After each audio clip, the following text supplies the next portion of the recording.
रहीम अस्सलाम वालेकुम नाज़रीन, आप यूट्यूब चैनल देख रहे हैं। मैं इमरान खान हूँ। कुछ आम खबरें आपके साथ शेयर करते हैं। सबसे पहले तो इमरान खान साहब का एक स्टेटमेंट है और उस स्टेटमेंट का एक हिस्सा ऐसा है कि मैंने वो आपको अक्टूबर 2021 में बताया था।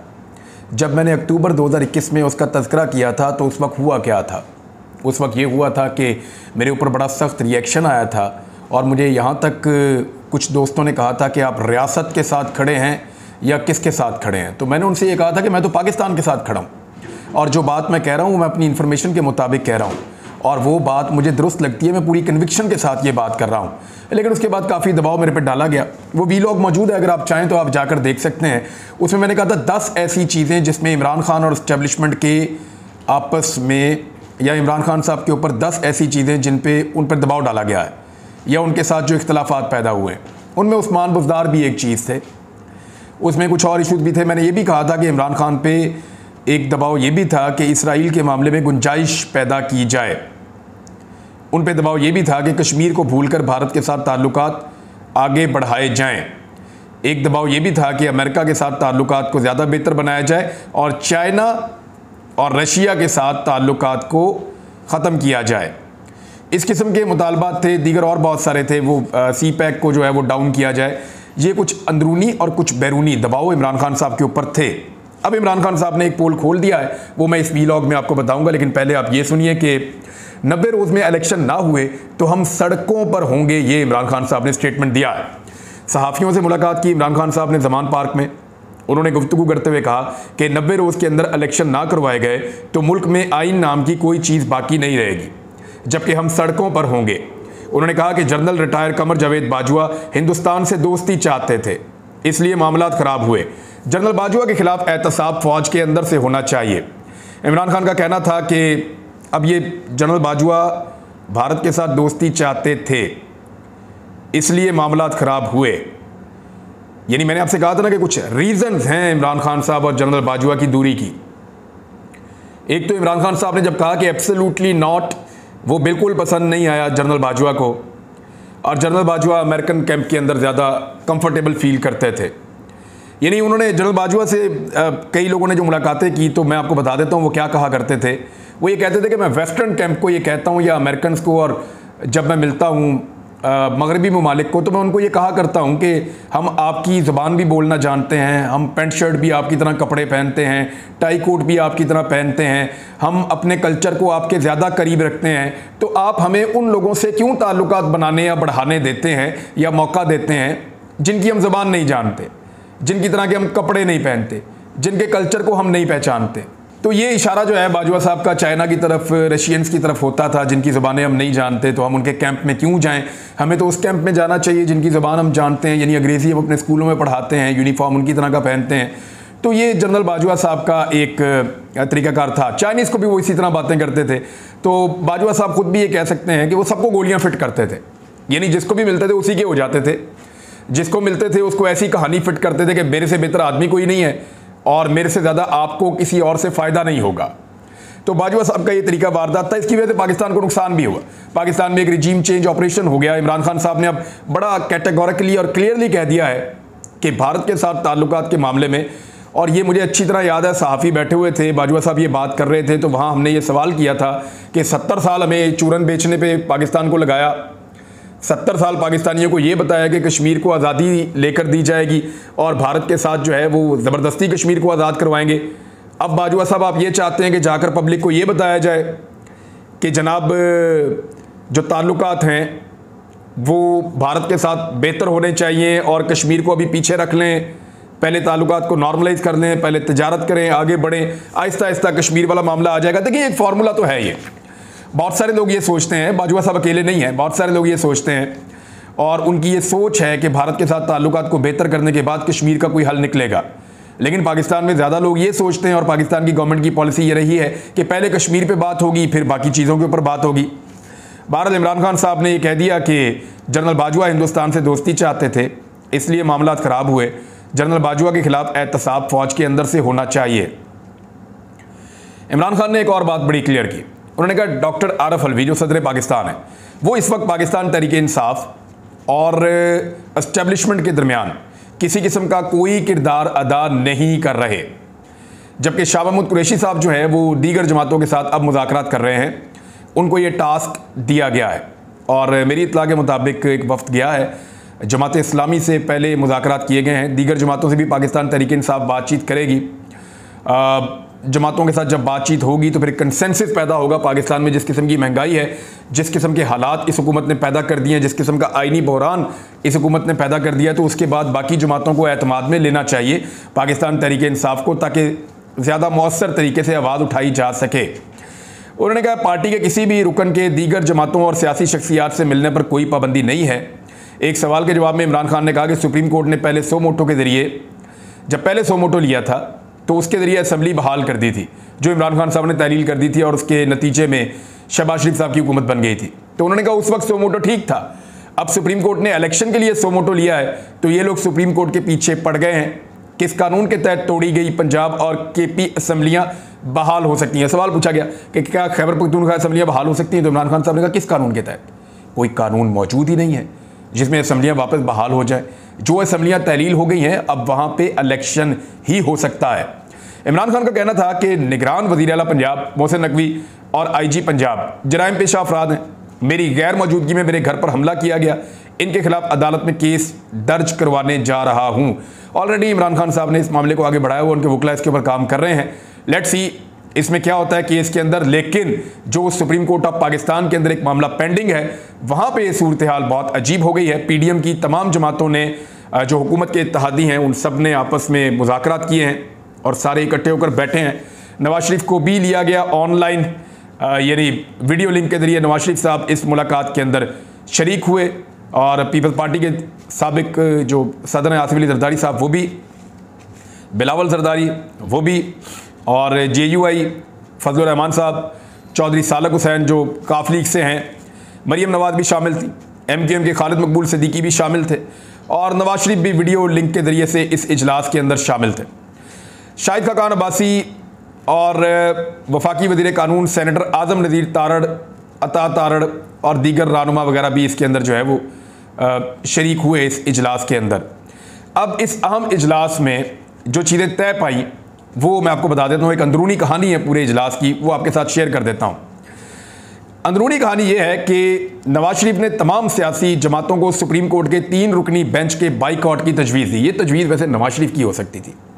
नवाज शरीफ साहब ने हमेशा इदारों में तकसीम पैदा की है अपने सियासी मफाद के लिए, तो एक मरतबा फिर नवाज शरीफ साहब ने ही इस किस्म की तजवीज़ दी कि जजेस के ऊपर ही बाइकआउट कर दिया जाए, यानी अदालत का बाइकआउट कर दिया जाए। और हुआ ये कि PDM और इत्तेहादी जमातों के सरबराहों की अक्सरियत ने फुल कोर्ट ना बनाने की सूरत में सुप्रीम कोर्ट के बेंच के बाइकआउट का फिर मशवरा कबूल कर लिया, और यह मशवरा मान लिया गया।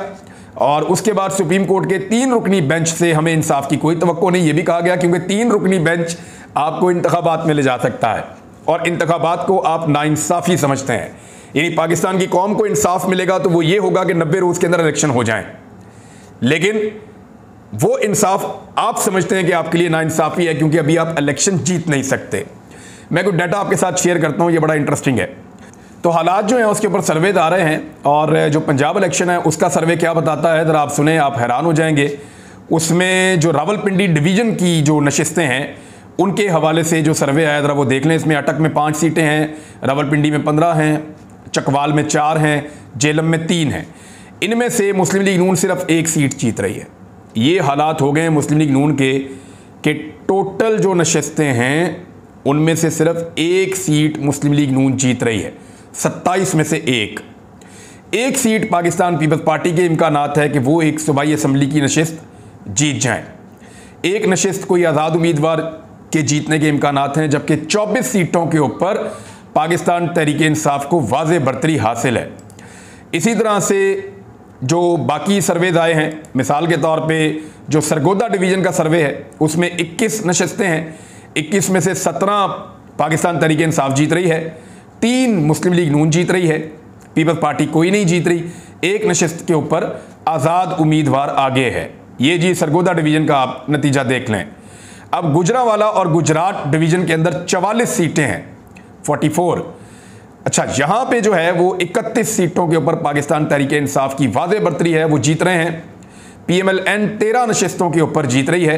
गुजरात और गुजरांवाला ये सबसे मजबूत डिवीजन हुआ करता था PMLN का, तो यहां पे सिर्फ 13 नशिस्तों के ऊपर PMLN जीत रही है। पीपल्स पार्टी कोई नहीं, आज़ाद उम्मीदवार कोई नहीं और दीगर भी कोई नहीं।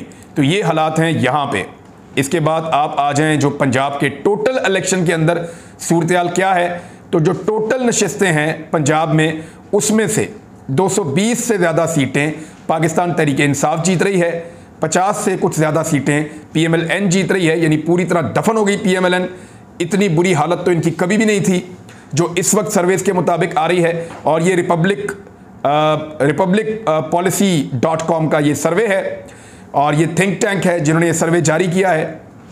पीपल्स पार्टी के बारे में ये है कि वो 6 से 7 सीटें जीत सकते हैं, जबकि आज़ाद उम्मीदवार 15 से 16 सीटों के दरमियान या 15, 16, 17 सीटें वो जीत सकते हैं, जबकि जो दीगर उम्मीदवार हैं वो 6 सीटें जीत सकते हैं। यानी पाकिस्तान तहरीक इंसाफ की जो कामयाबी है उसका रेशो 75% से भी ज़्यादा है पंजाब पूरे के अंदर।